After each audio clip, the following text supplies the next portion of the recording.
दोस्तों आप सबको पता ही है कि इंडिया के ईस्टर्न बॉर्डर पर चाइना की हमेशा घुसपैठ होती रहती है। दोस्तों कई बार चीनी सैनिक भारतीय सीमा में घुसपैठ की कोशिश भी कर चुके हैं और भारतीय जवानों के साथ उनकी हिंसक झड़प भी हो चुकी है। दोस्तों स्पेशली तवांग और अंजार डिस्ट्रिक्ट अरुणाचल प्रदेश में चाइनीज सोल्जर घने जंगलों से होते हुए अपने इस प्लम पोस्ट तक पहुंचते हैं और यह जो येलो लाइन दिख रही है यह नेशनल हाईवे 13 है, जो की एक पार्ट है अरुणाचल प्रदेश हाईवे नेटवर्क का। यह हाईवे कनेक्ट करता है अंजार डिस्ट्रिक्ट के वालोंग सिटी से तवांग डिस्ट्रिक्ट के नॉर्थ वेस्ट पार्ट को। दोस्तों वालोंग भारत के अरुणाचल प्रदेश के अंजार जिले में स्थित एक कस्बा है। यह लोहित नदी के किनारे और तिब्बत की सीमा के पास स्थित है। इसमें भारतीय सेना की एक छावनी भी है। और दोस्तों इसी के नॉर्थ साइड में 35 किलोमीटर के डिस्टेंस पे एक गांव है जिसका नाम है कहो, जहां से एलएसी स्टार्ट होती है और वहीं से ये नदी चाइना से इंडिया में प्रवेश करती है और जो आगे जाकर असम राज्य में ब्रह्मपुत्र नदी में मिल जाती है। दोस्तों यह जो रिवर है इसका नाम है लोहित रिवर और जो कि चीन से आता है और वहां पे इसका नाम है जोलचू। और दोस्तों इस एरिया में जहां से यह नदी इंडिया में दाखिल होती है यहाँ पे बहुत ही घना जंगल है। और दोस्तों जो चीन की आर्मी है वो इसी नदी के रूट के थ्रू इंडिया में प्रवेश करती है। और अगर तवांग डिस्ट्रिक्ट की बात करें तो यह north western region Arunachal Pradesh का, जहां एक साइड में भूटान का बॉर्डर शुरू होता है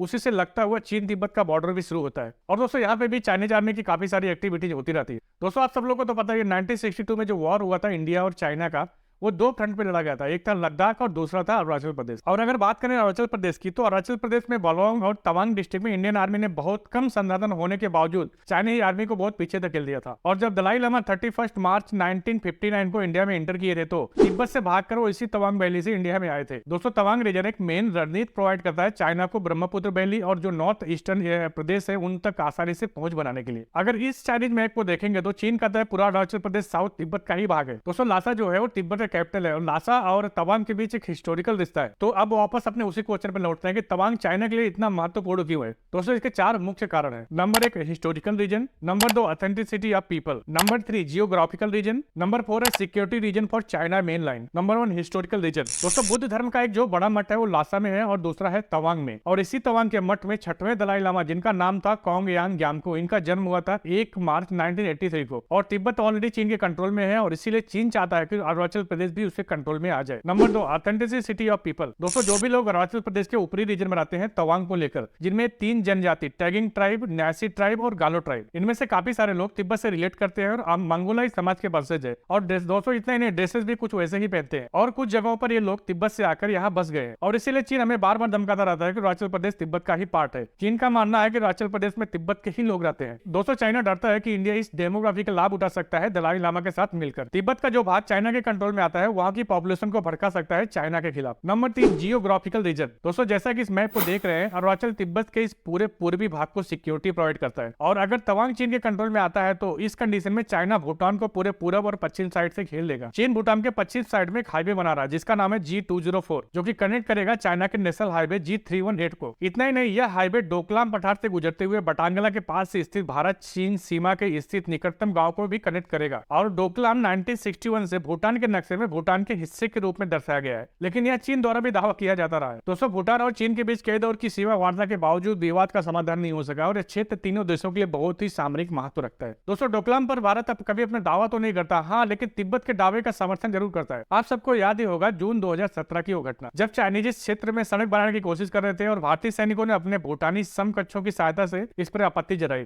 जिसके परिणाम स्वरूप गतिरोध हुआ था। दोस्तों इतना ही नहीं, डोकलाम रणनीतिक रूप से सिलीगुड़ी कॉरिडोर के करीब स्थित है, जो मुख्य रूप से भारत को उसके उत्तर पूर्वी क्षेत्र से जोड़ता है, जिसे चिकन नेक भी कहा जाता है, जो कि भारत के लिए बहुत ही संवेदनशील बिंदु है। Number 4 security reason for China main line. दोस्तों यह है चाइना की मेन लाइन और अरुणाचल प्रदेश बहुत नजदीक है इसके। अगर अरुणाचल प्रदेश से कोई भी मिसाइल अटैक इंडिया की तरफ से किया जाता है तो उस कंडीशन में बहुत ही सक्सेसफुली चाइना के एक तरह से कहें तो उसके दिल पे अटैक कर सकते हैं। अरुणाचल प्रदेश इंडिया के लिए एक बेस्ट लोकेशन है multi layer air defence system को डिप्लॉय करने के लिए। और दोस्तों यह भी एक बड़ा कारण है कि अरुणाचल प्रदेश में चाइना इतना इंटरेस्टेड क्यों है। दोस्तों अगर ऐसे कंटेंट देखना आपको पसंद है तो please like the video and hit the subscribe button, क्योंकि आपके लिए फ्री है लेकिन इससे हमें बहुत सपोर्ट मिलता है।